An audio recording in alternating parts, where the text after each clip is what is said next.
Hello, everybody. Welcome to episode 374 of the RV Podcast. And this week we talk about how to make special memories with your grandkids.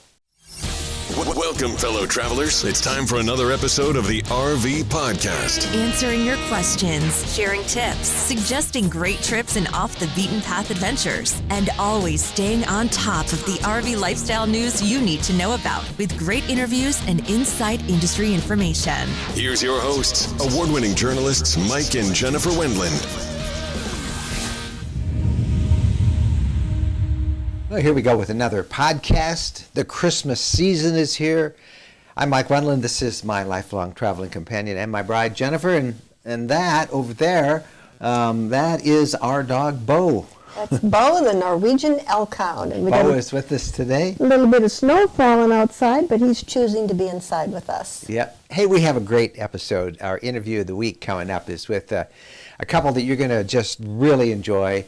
Sam and Deb are their names. They've been RVers for a long time, and they've come across a perfect way to make memories with your grandkids involving the RV lifestyle. And we just had to share this with you.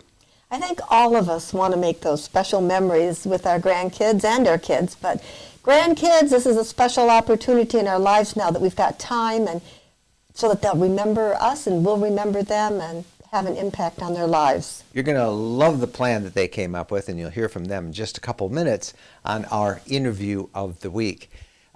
We have three meetups to announce.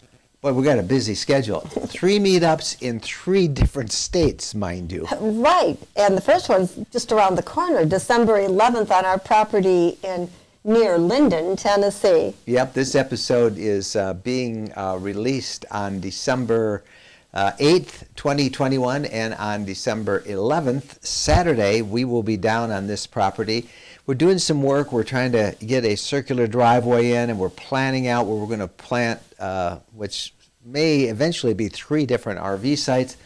And so since they're doing, the people who are in they're selling the development that we bought into, since they're doing a tour of the property with many of their potential customers, we're going to be down there. We figured, well, let's invite people to stop by and say hello. So if you're in the area, you can get to Linden, Tennessee. It's about 90 minutes west of Nashville, a little bit south.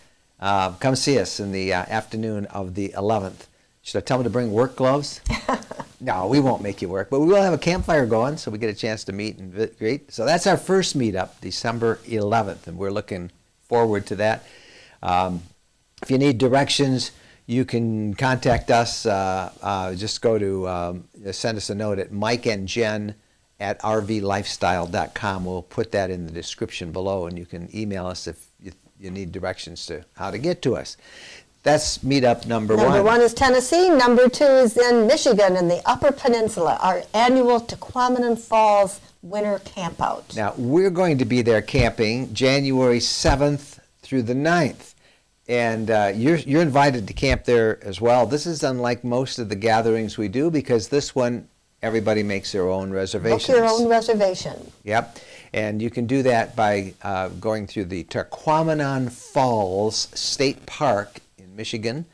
And we're in the, if you want to know where we are, we're in the Hemlock Campground, which is at the Lower Falls. And we're there January 7th through the 9th. But you have to make your own reservation. If not, and you just want to come say hi, January 8th, this Saturday, we will be hanging around our campsite, which you'll find us. We'll have a big fire going with either at our campsite or at another one in the area, and you won't miss us. So come by anytime, say from 3 to 6 on the 8th. And just a reminder, you book your campsite. There is electricity, so you can bring a heater for your rigs and not use up all your propane. So there is electricity, and the spots are all plowed out. Yep. So that is meetup number 2. And meetup number 3 is almost the polar opposite. We're going to be in Tampa, Florida. I know you're going to like that. Everybody's usually ready for a little warm weather. And this one is January 20th. At the big RV Super Show. It's an annual RV event. They canceled it last year because of COVID. It's back this year. Everybody is excited to be in Tampa in January, and we will be there for that show. And we're going to have a meetup there at 2 p.m. on January 20th at the Tampa RV Show. So that's a Thursday. It opens on the 19th, a Wednesday, and on Thursday the 20th at 2 p.m. we will be hanging out, and we have a neat meet spot. You can't miss it. It's the South Beer Dome. That's what they call it. It's actually a kind of a pavilion where they serve food, and I think they sell beer as well. But it's the South Beer Dome. It's on the show grounds, right in the middle of the show, on the south side of the lake, and you'll find that when you get to Tampa. But we'll a lot be of there. picnic tables, a great big dome with picnic tables underneath where people pick up food and drinks and go into the dome. And, Yep. and So come sit. see us, January 20th at 2 p.m. So that's 3 meetups that we have between now and the end of January. Sounds good. Now, we have a new giveaway underway that we want to tell you about, but first we want to congratulate our most recent winner. We do. We want to send our congratulations to Donald of Great Mills, Maryland, because he was the winner of our last giveaway, and he won our library of 10 of our travel guides and $100 worth of merch from our store. And our merch, like this hoodie, we've got some great Christmas gifts, but you should order this week if you want it delivered in time for Christmas. And we'll put an address on the screen below there and on the description in the show notes on rvlifestyle.com. You can make your orders there. But congratulations to Robert. And our next giveaway, we're going to have 2 winners, so that'll be fun. So the first winner will get a year's membership into Harvest Toast, and the second winner will get a 1-year membership into Boondockers Welcome. Now, between those two, you can find a camping spot just about anywhere in the country. Two great programs that, if you're a regular, you know that we have great respect for both of those programs. We use them ourselves, and thanks to Harvest Hosts and Boondockers Welcome, we can give away a year's membership. It's about $100 value each one. So 1 to Harvest Host, 1 to Boondockers Welcome, and you enter that at rvlifestyle.com/sweepstakes. rvlifestyle.com/sweepstakes. And you can enter as many times as you have the energy to enter. Yep. So enter away. We love giving away stuff, and we've been doing these every 2 weeks, and it's been really fun to make somebody's day a little brighter. Hey, we had some great feedback from many of you over the last few weeks about our decision to kind of buy our own property and develop it into a camping spot. And we actually have plans to maybe do this in a couple of places. The first one we did, in fact, I think we closed this week officially.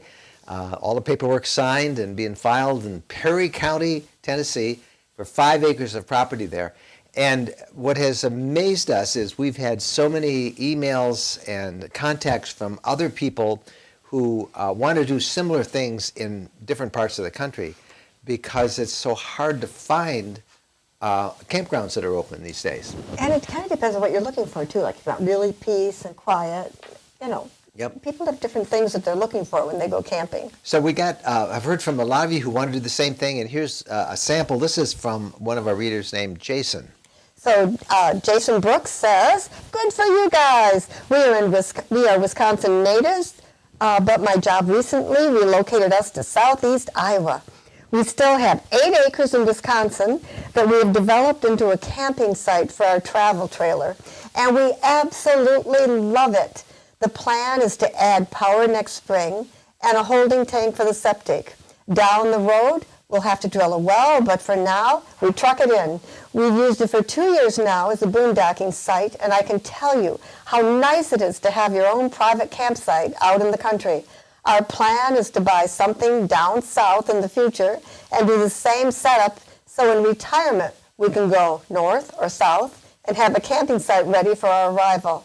Really excited to start following your story and getting some ideas from us. Good luck." Well, we're getting ideas from everybody else, too. Mm-hmm. And this is all new to us, and we will kind of be documenting the process. Like I say, we're going to our Tennessee property this week. We'll be working on it, getting that driveway in. We'll do a video on it. But we, too, are looking at different parts. We have realtors helping us look for property in northern Michigan, It's one of our favorites. So, the goal would be maybe we have some property up there that we camp on, and then Tennessee, and then we have lots of country we can explore between those two. And we want to invite our friends and followers to come and join us too. So we want to have a couple extra spots. So I'm glad we're not alone, and this will be fun. So that was one piece of email we had, and we had a lot of others from people who were thinking about getting a spot. I think this is a real trend. Yeah, people asking us to go do all this research and let them know. Yeah, so don't make the same mistakes that we're sure that we're going to make. But we're pretty excited about it, and we'll let you know how it's going at various parts of our journey to make these into full-fledged sites. On our Ask Us Anything last night, we had some conversation and answered some questions about getting warranty service work done and getting parts from dealers and RV manufacturers, and how difficult that was because of the supply chain problems that are affecting everyone. And one of our emails came in from Dr. Rennie.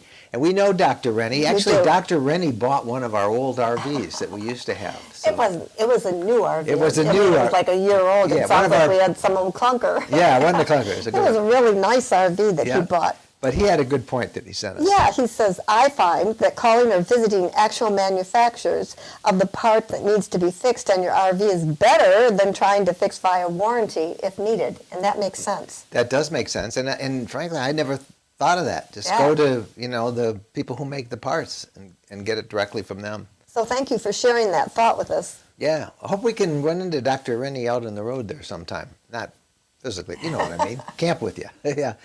All right. Hey, when we come back, a great interview with Sam and Deb, and they're going to talk about how to make memories with your RV with your grandkids. Stay with us. There's a big event coming up just west of Nashville, Tennessee for RVers on December 11th.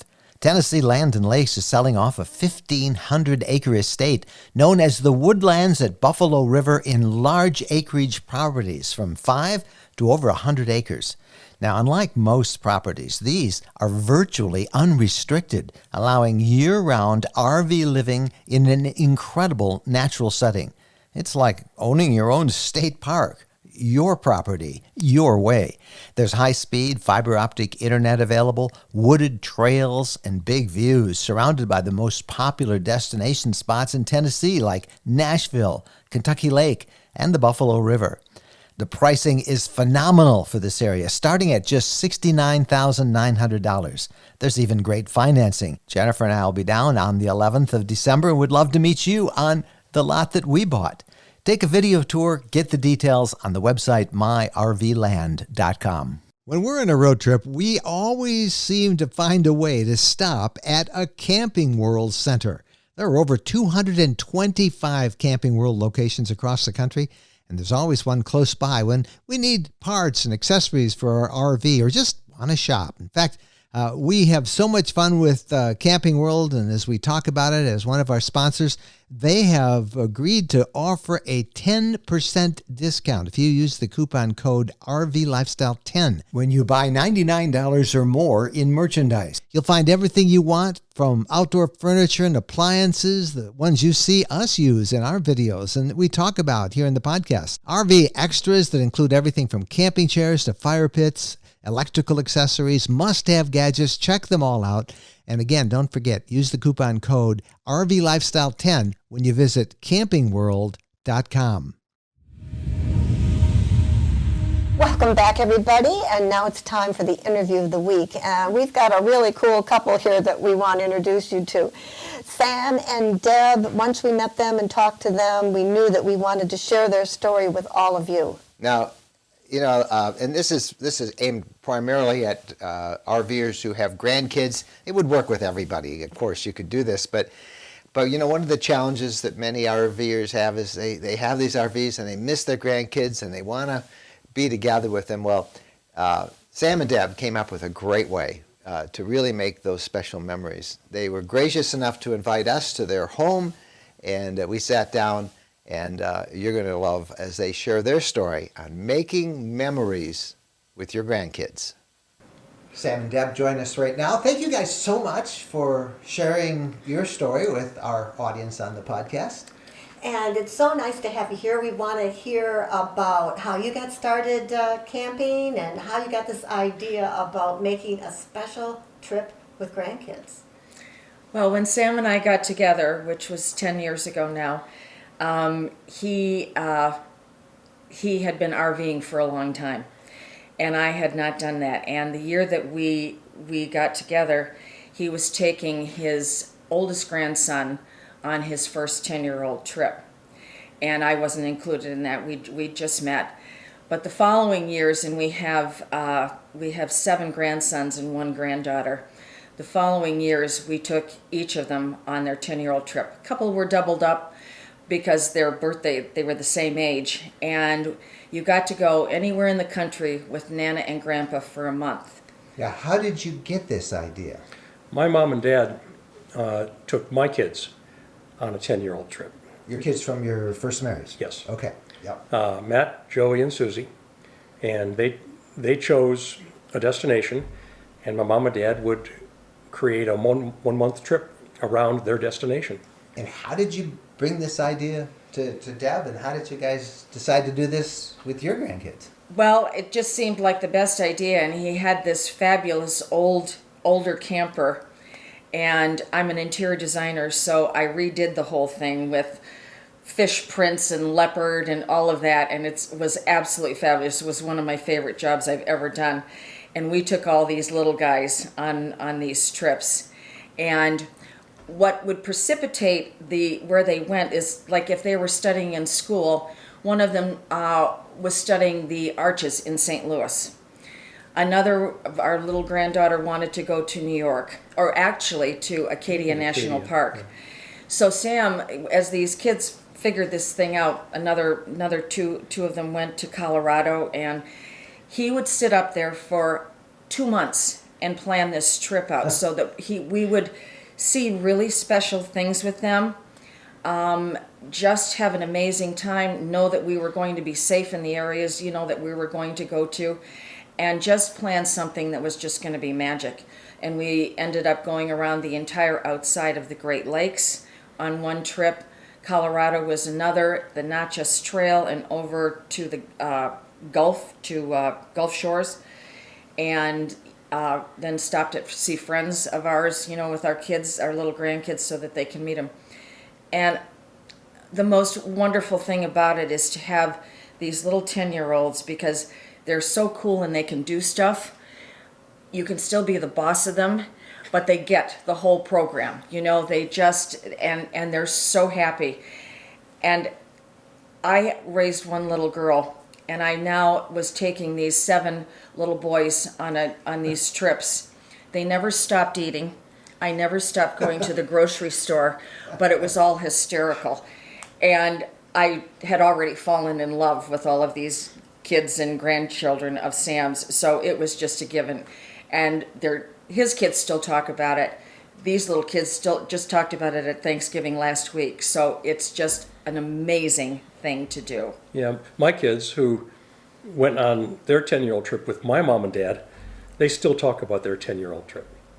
And sometimes my dad used to have this big old video camera, and he would take videos, and every once in a while they pull out their, what are they called, the old VHS tape, yeah. And they still look at their videos and talk about it. It's the cherished moments, and we wanted to replicate that because, quite honestly, our kids said, "Dad, you going to take our kids on a 10-year-old trip?" And we said, "Well, yeah, I think we should. Is that okay with you guys?" And they all said, "Yeah." So we've been to many places. Their destinations have been Key West, and we built a month around going down to Key West and back. It included Disney and Busch Gardens and whitewater rafting on the Chattooga River, where Deliverance was filmed, and Washington, D.C. in that one. And then the other trips were, as Deb mentioned, Acadia National Park. Our two of our grandsons, Deb's grandson Griff and mine Zach, they chose Mall of America. because it's got an amusement park. So we went up through the UP, over into Wisconsin and Minnesota, went to the Mall of America, then came down into the Wisconsin Dells. And if you've never been to the Wisconsin Dells with kids, with all those water parks and amusement parks, oh my Lord, they were in heaven. There's no words for it. There is no words for the whole thing, but it was a ball. And they chose two of them chose to go to Grand Canyon.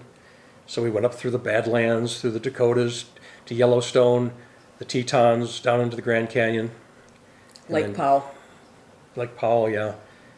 And they put all their feet, their hands in the four corners, and that was great. What a wonderful opportunity to be parents again in the form of grandparents. Yes. Because lots of times when you're a parent, you don't have all that time. But Yeah. carving out this time. Yeah. And Sam's retired, and I have my own business, so we're very fortunate that we get to cut that, take that month out and do that. And I'm as blessed as the kids are to be able to do this. This has been such a gift for me. And when we brought the kids home, and you'd think, oh, maybe I'm ready to go home, but you kind of weren't. But you certainly weren't ready to give them up. And we dropped them off at their various homes, and Sam and I would literally cry from the time we dropped them off until we got home, And because it was such a treasured moment, and the laughter and the funny and the watching them feel so comfortable with us, and it got better every single day. It was out of the park. It was so amazing. I would think that the most amazing part about this is that you know your grandkids. Oh, I mean, yes, in a we way do. you never would have known them Yeah. before. And that has continued on in our relationships with them now, which is another reason why we bought the home that we did, because if you build it, they will come. So now we have ATVs, and all of that for all of them too, and a lot of property. And that's another thing, you have to have the toys and the everything else, so you can spend a lot of time together, and it makes a very big difference when you can do that, because even though they're riding around, in an ATV and not necessarily talking to you, they're still here and connected, and you still get to sit across a table from them and have a discussion and just be with them. And they talk with their the kids that we talk with their moms and dads about their trip, and they share stories back and forth, because some of them have been to the similar places. Like 5 of them have been to Wall Drug. Yeah. I mean, South Dakota. Yeah. my 3 and 2 others, and 2 of our grandkids went to on the way on their trips Yeah. 40 years ago, and on one of the trips back in 12 or 13, they all went to Wall Drug, and so they talk about things, some of the common things. And on our trip we did this. Did you guys do that? Yeah, we did that. You know, if you look at kids today, and often even when they're out to eat with their parents, everybody's on some digital device. Yeah. Did you have any rules about Yes, that we when did. you traveled? Yes, we did. They got 1 hour a day. 1 hour a day. And did you choose your places based on Wi-Fi? As the kids been asked? Not really. Not at all. No. Not at all, because that was not the focus of what we were doing. It was to be together. It was to show them places. It was to have them see and feel and be places that who knows if they'll ever go back there, in their lives, but at least they've seen all of, that part now. And they were so good with it all. How did they initially take that when you said no devices? Oh, they were a little bit upset. Yeah. And And- did they say anything afterwards? Like, this wasn't so Yeah, hard? they all pretty much says it wasn't so bad. Yeah. And we gave them an hour a day, and they managed it themselves. We had an idea of how long they were on, Yeah. and sometimes if we were traveling and we had like a 5-hour drive, Yeah. we give them a little bit longer. A little more Yeah. peace and quiet. Yeah, and it was good for them Yeah. because then they weren't, antsy and that whole thing, and it gave them something to do, and so it was Yeah. totally fine. And then by the time we got where we were going, they were totally ready to have some fun and do stuff. Now, normally there was just one grandchild, but sometimes there were 2 because they were about the same age. Yeah, if they're close in age, well, first of all, each grandchild gets to choose who they take with them. Oh, they get a guest. They get a guest, Oh, yeah. wow. Or a cousin or a friend. Yeah. And most of them chose a sibling or a cousin, and our granddaughter Delaney had a little tragedy in her life, and she didn't get to take the person that she wanted to. So Delaney went alone with Deb and I. So her go-to guy was Gramps. Yeah. And they got closer and closer and closer. And I can still see them sitting across the dinette from me playing cards. And she would get closer to him and just like this. Yeah.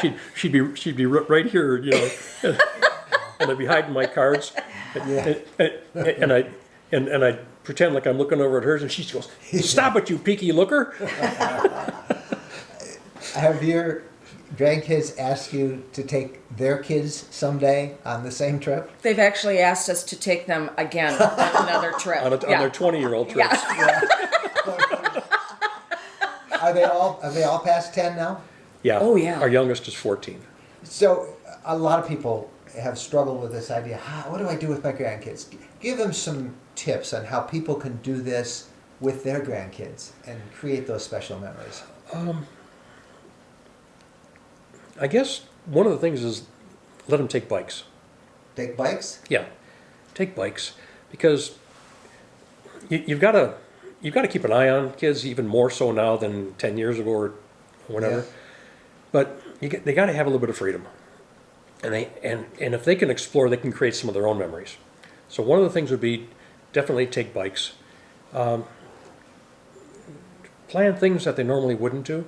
I mean, like, they're not all fisher people, so they all got to take a fishing rod, and we went fishing with A lot. Yeah. The only one we didn't was with Delaney. But she went scalloping. Yes. Yeah. Oh yeah. Up and down. And it's their trip. It's not our trip, and they're with us. It is their trip. So every stop that Sam planned for it, there was something very, very kid oriented or something fun and unusual, that they would get into, and would remember. And that's the amazing thing. It wasn't just going from one campground to another. It was going from one campground that had something near it or within it that was just wonderful for kids. And so that's the amazing thing about how he did this. Because, we're so used to planning our own trips and what do we like to do. Yeah, and this was all geared for them. And How did you do that, Sam? How did you plan this trip? Well, Deb said how long did he spend on each one? 2 months, Couple at months, least. How did you plan it? well, we'll take Delaney's trip, for example. She picked Acadia National Park Up in Maine. in Maine, yeah. And you're in Michigan. You're leaving from Michigan? Yeah. Yeah. And she also showed interest in New York City. So I just looked at the camping books and the different points of interest books, special interest books between here and New York City. Picked a couple things, and New York City we parked out away from the city and went into the city. I think we were in New Jersey, weren't we? And took a train or a bus or Yes, something? yeah, we took a train, and thank God Delaney knew how to navigate the subway better than us, because she got us out of getting lost a couple times. And but the kids, they had special interests based on why they chose a destination. She chose Acadia, so we did a lot of things in and around Acadia National Park. She showed interest in New York, so we went to Ground Zero and all went to that, what's the American Doll most place? Most of it was school, oriented, something that they had been studying in school. And so when they were asked, it was just, and maybe something that they were studying like kind of right then. So Did the kids get involved in the planning at all? Did you ever have Somewhat. them over and say, okay, Delaney, we're going to go here. We think you ought to see this. What do you think about that? Or do you want to see that? yeah. There was some dialogue. So kind of build up anticipation for them? Yeah, a lot of it was also talking to their parents. Yeah. I would call them and say, hey, Delaney mentioned American Doll, or that place and so do you think she'd like to go there? Oh yeah, for sure. So I dedicated the day to that, and In New York City. yeah, and she wanted to go to Statue of Liberty, and so talking with the traveler and their parents, and Deb's really good at getting these Welcome to New York City books and stuff like that. So she'd be studying on the way, and a lot of it was spur of the moment. Like we were going to with JP and Luke out to the Grand Canyon, and we were in the place where everything is the world's largest pencil, the world's largest rocking chair, and we just saw the sign, and then we also saw the ice cream capital of the world on a little road sign. So Deb and we said, "Did you see that sign?" "Yeah, I saw that sign," because they're doing this back then. And so we got off on the side road and traveled. And 10 o'clock in the morning, we were eating ice cream. You were in Nebraska, I bet. Yes. Yes, it was. Yeah. And the funniest in thing. the sand hills of Nebraska? Yeah. Yes. And the You know what else funniest. is there? It's the popcorn capital of the world. Is it That's really? what we found. Same Okay. thing. I think we saw that. And then you get into this thing where it's the largest gopher and it's the largest rocking chair. And I thought it was the funniest thing I'd ever seen. And we've got pictures of all of us sitting up in this rocking chair. Sam has pictures of me and the kids in the largest mailbox in the entire world, and it's these times. And you laugh and the kids just can't even believe it. You have a sense of humor too, plus watching them get into this and their joy, and it's just amazing. And that's what gets them away from their electronics when they're given their 1 hour, is once you get them involved in looking for like the world's largest something, you're going along and they'll see one. The world's longest train. There it is, Grandpa. See, I can see it. It's right over there. And We took them in Colorado down to the Indian villages, took a hike down through the stone into the villages that Mesa were Verde. Mesa Verde. built into the stone, and they were just absolutely amazed by that. And we were walking along a trail, and they were behind me, and unbeknownst to me, a snake slid across the back of my shoe, and JP goes, "Jana, there's a snake just slid across the back of your shoe," and I was like, "Oh my God!" a little rattlesnake about that. Yeah. And I said, "Does he go?" And he goes, "Yeah, Nana, he's gone. I think you're okay." And I said, "Okay." So you'd have these things, and then we'd talk about it at dinner, and it was hilarious. Well, summing it up, 10 years old. Yep. And you chose that age because My mom and dad did. because your mom and dad did. But the wisdom of that age is they're old enough to communicate and to have a lot of fun with. Yeah, Yes. and they haven't gotten into the age where they can develop so much of an attitude, because that does come and go. It Yes. does. And they're the innocence and the wide-eyed just wonderment of what they're seeing. And it's a month long, anywhere you want in the the U.S. States. Yep. Awesome. Only one of them went out of the country, and he asked if we could go around the Great Lakes on the outside, circumnavigate the Great Lakes. Awesome. And that was Gabe, and that was a very special trip too. You guys still RV, right? Yeah. Yes, we are. Yep. And, Yeah, we've had big ones and small ones, and now we're on the small side because we like going to the national forests and some of the more primitive places. joining us in boondocking. Yeah.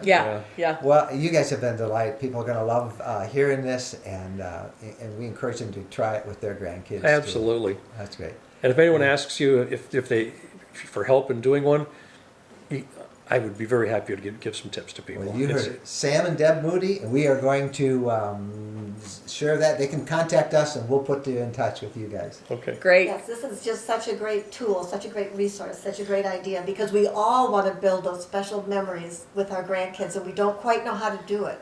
So thank you. You're very welcome. That was a fun interview, and I really got inspired listening to them. I wish that we would have heard about all this a few years ago. We still have a couple more grandkids. Yes, we They're little. Yeah. We've taken our grandkids a couple of times, but it's hard to get everybody organized. But I love their idea of making something really special. If Sam offered to help you with any questions, and if you send them to us, we'll get them to Sam and connect you guys that way. Our email, and if you have somebody else you think we should interview with a topic of interest to everybody, send us that too. Our address is on the screen, Mike and Jen at rvlifestyle.com. It's also in the show notes at rvlifestyle.com. When we come back, the news of the week and your questions and much more. Whether you're staying close to home or wheeling across the country, RVers need the best value in medical coverage. Peace of Mind for RVs.com has a Medicare enrollment specialist with 16 years of experience and can tailor your Medicare plan selection with the choices that matter most to you. So you can keep your doctors and make sure your prescriptions and medical care are covered wherever you travel. Peace of Mind for RVs.com will help you get the most out of your Medicare coverage, choose just the right options, and they can even get you squared away with all the things that Medicare may not cover, like specialized emergency transportation coverage, air ambulance coverage, dental, vision, hearing, all at the best bang for the buck and tailored specifically for the RV lifestyle. You can find out more and get all your questions answered by going to peaceofmindforrvs.com. That's peaceofmindforrvs.com. Have you had it with overbooked, overcrowded campgrounds? Then check out Harvest Hosts, where RVers can overnight for free at more than 2,400 wineries, farms, microbreweries, golf courses, and attractions. Harvest Host is a membership service for those with self-contained RVs looking for unique, beautiful, and peaceful overnight camping experiences across North America. When you become a member of Harvest Host, you can camp for free at all these places. Jennifer and I are Harvest Host members, and we've made so many great memories at Harvest Host locations. There's no charge for camping, and your Harvest Host membership fee is easily made up with just a couple of stays. Plus, you have awesome places to stay. If you use our special affiliate link of rvlifestyle.com/HH, you'll automatically get 15% off the cost of your membership. That's 15% off, but you must use the special link, rvlifestyle.com/HH. Welcome back, everybody. It's time now for the RV news of the week. And boy, there's a story shaping up in California that has the RV industry up in arms. Yeah, the California Air Resource Board is considering regulations that would ban portable generators in California, including generators built into many RVs. Now, this is a pretty revolutionary concept. No generator use, none. And I think about what that means to construction sites, for example, people building homes, all that stuff, but particularly RVers. In the whole state, they want to ban portable generators, including the ones that are built into your RV. As you can imagine, the industry is not pleased. The California RV Dealers Association is fighting this. They say it's going to have a devastating effect on RV sales in the state. But this is the work of the California Air Resources Board. And they're dedicated to reducing air pollution, noble cause, and it's trying to use regulations, and they think this is a big step for them. Wow, I didn't even think about people trying to build like buildings and houses and things like that with their generators. Yeah. So it's more than just the RV industry. Yeah, but in particular the RV industry is really going to take a hit on this, they believe. And it comes on the heels of some other stuff that came about. They tried to prohibit diesel-powered RVs from entering the state unless they got a successful California emissions inspection. You had to get that before you could go through the state, and they actually almost got that through, and that was fought, and right now it's not in effect. But boy, it's the industry has not been happy about some of the proposed legislation. So no, you in California, they're trying to rally your support to get that proposal from the California Air Resources Group done. And we got another story that affects all of us. It could and be also in a California. sign of the future. Yes, also a California story. At Yosemite National Park, they want to start a lottery system so that more people have a chance to be able to camp in the North Pines campground. And that is a good idea so that everybody gets a chance. Otherwise, you all know how hard it is to get into the national campgrounds, and particularly that one at Yosemite. That one. And so, they open it up and it's filled in a second and a half. Yeah, maybe not even that long. And so they're going to set up a lottery, and I think that this is pretty good because that campground's filled really from April through September. There's no openings. So under the new system, you put your name in, right? Mm-hmm. And then what happens? And they pull out names. Yeah, but when? When are they going to pull out those names? Well, they got to put the applications in, right? Mm-hmm. From January, I'm looking here at the notes, from January 18th to February 6th. Okay. And then they announce the winners of the lottery on February 10th. Even that requires you to be pretty organized. Yeah, well, yeah. You got a couple weeks to get your application. Yeah. But I am betting that is a precursor of what's going to happen in a lot of our national parks. It is. Because, as we said on Ask Us Anything, most campgrounds for most of the 2022 season are booked right now. Mm-hmm. The popular destinations, they're all booked. So, it's, and so you're going to see things like this. And that's why that whole trend of buying your own property and making your campsite in an area you like is growing, that trend. So, crazy times we live in, crazy times. All right, time now for the RV questions of the week. We had an interesting letter from somebody named Dennis. Do you want to share that? Oh, this is a long question. It is, but he raises some good points. One subject I haven't seen covered in any of your YouTube videos from multiple RV channels is dealing with campground reservations and sites. We always see the beautiful sites that you and others go to, but I know there most likely have been conflicts between what site was reserved and what the final site that was given. The reason why I'm saying this is because of our last adventure. We booked a week-long stay at a campground near Indianapolis. Our kids and grandkids were going to be with us for about 4 days, and we were going to celebrate our 48th wedding anniversary, trick or treat, and visit the zoo and museums.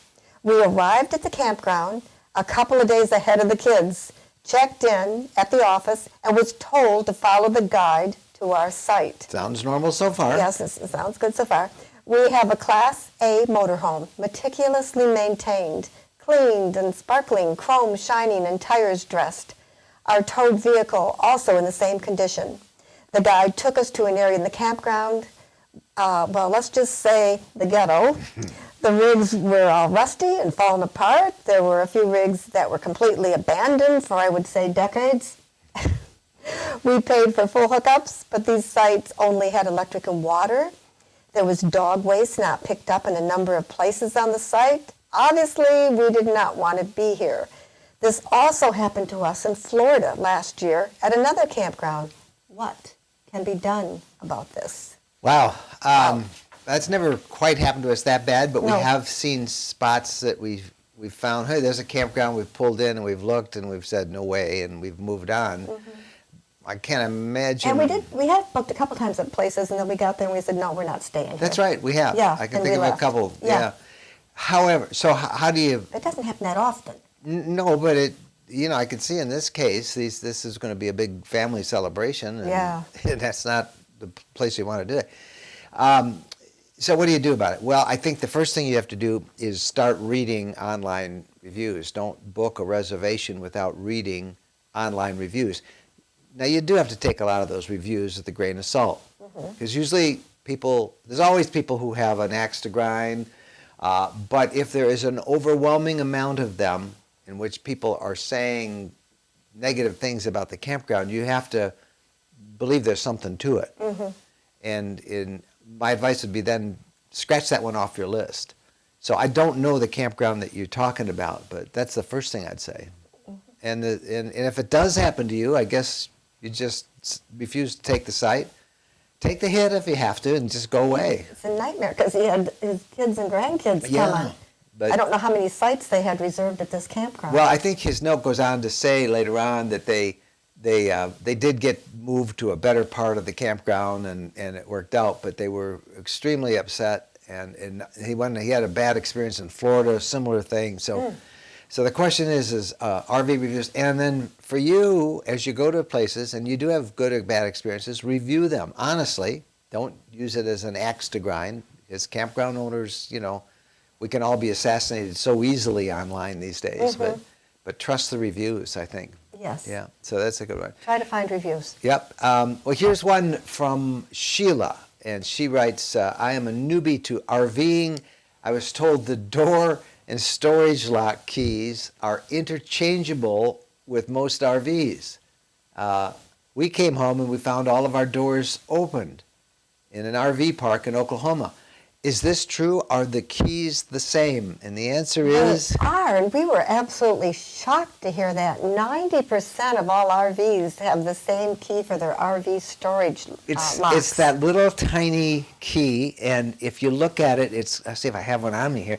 It's got the number CH751, and that's, with those of you watching this on our YouTube vision, that's what it looks like, right? And there's a number right in the middle of the key, and it's CH751. That will open 90% of all of the cabinets, the outdoor storage cabinets on an RV. And their answer, that many factory RV doors locked with the same key, that makes it allegedly easier for the dealers and the salespeople. They don't have to carry around 1,000 keys. But if that's the case, if they want it easier for them, I think when they sell the rig, they got to get a locksmith and change it. Yeah, well, no dealer is going to do that. Well, no, but they should be forced to do that. They should be forced to do because, that. we didn't know that. All No. the people out there thinking you're locking, you might as we well have- leave it unlocked. Every RV we've had, I've always said, well, we got to do it. Here's your new key. And then I looked and I said, wait, it's the same exact key as the old one. And no matter what make you have, what model it is, that's the key, the same key that opens the storage compartments. Okay, so until we can get this changed, we need to change our locks. Yeah, we need to do that. Ourselves. Well, we have. Ours will change. Shh, don't But tell them. all of us need, meaning we. Yeah, and remember, don't store real valuable things in there until you do that. Get a different lock, and you may have to bring a locksmith in to do it. But, that RV is already a big investment of yours, and you're just going to have to grin and bear it. But it is true to Sheila's question, and that's enough. Like I say, I was absolutely shocked when I heard that. Yep. That's another one of those RV industry scandals that nobody Yes. likes to talk about, Yes. but it's true. All right, we come right back. We've got a campground hidden gem report from our friend Mark Koepp. So stay with us. We'll take you to a really cool campground that a lot of people don't know about in California. When we're asked what's the most important modification we made to our RV, it's an easy answer. Battle-Born batteries. Battle-Born batteries are quality, safe, reliable lithium batteries that allow us to stay out there off the grid longer. Lithium batteries charge faster, they charge fuller, they're longer lasting, they're maintenance free, and Battle-Born batteries are protected by a 10-year guarantee. Now, in our case, they just dropped into the existing AGM batteries that we have, and they'll probably be the same on your rig too. Battle-Born battery experts can get those in your rig just like they did with ours. They can also match you up with the right cabling, the inverter, the charger, the solar controller, everything. Jennifer and I swear by our Battle-Born batteries. They allow us to boondock off the grid. Check them out. Go to rvlifestyle.com/lithium. rvlifestyle.com/lithium. All right, it's time now for Hidden Campground Gems, in which we look at campgrounds that a lot of people are unaware of that truly are gems. And with us is Mark Koepp from campgroundviews.com. He's got a great one for us in California. Hi, Mark, and we can't wait to hear where we can go camping in California. Thank you, Mike and Jen, and hello, everybody. Today we're going to go to the state of California for our Hidden Gem Campground of the Week. And the truth is, California, there's not a lot of hidden gems within California, but as you know, we've given you a few already, and this one is a little bit better known, but what I like about it is the town itself is more the hidden gem. So it's Bakersfield, California, located in the Central Valley, southern part of the Central Valley, in the center part of the state. So if you're looking at a map, it's located north of Los Angeles, south of San Francisco, center part of the state. Bakersfield itself is an oil town, oil and farming, but primarily oil. A lot of oil rigs in the area, and I think a significant portion of the oil that's produced in the state of California actually comes from the Bakersfield oil wells in that region. Anyways, the RV park itself is Bakersfield River Run RV Park. The RV park is located just off California 99, which is the highway that goes north and south through the town. The location itself is well run. In fact, the owners who developed the park were RVers like all of us. So they built the park, as you can see, with nicely angled sights, a good approach. So they actually curve the edge. So for bigger RVs, it's very easy to back into. And these are the back end sites. Behind us will be, that's the office there. Let's jump ahead a little bit further.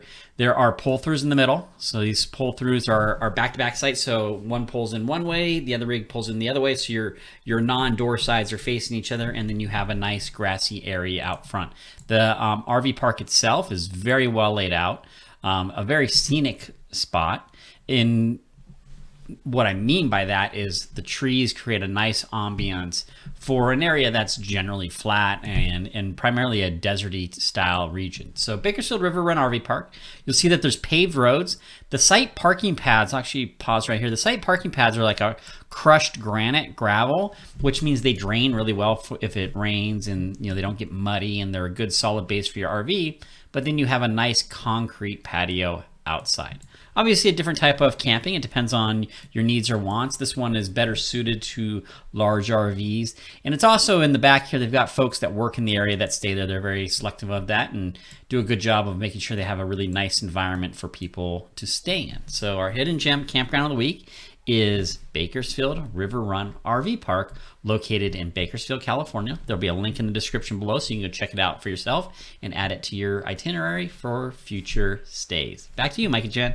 That Bakersfield River Run Campground can be found on campgroundviews.com. We have a special link that'll take you directly to it, and you can find that in the show notes for this episode at rvlifestyle.com.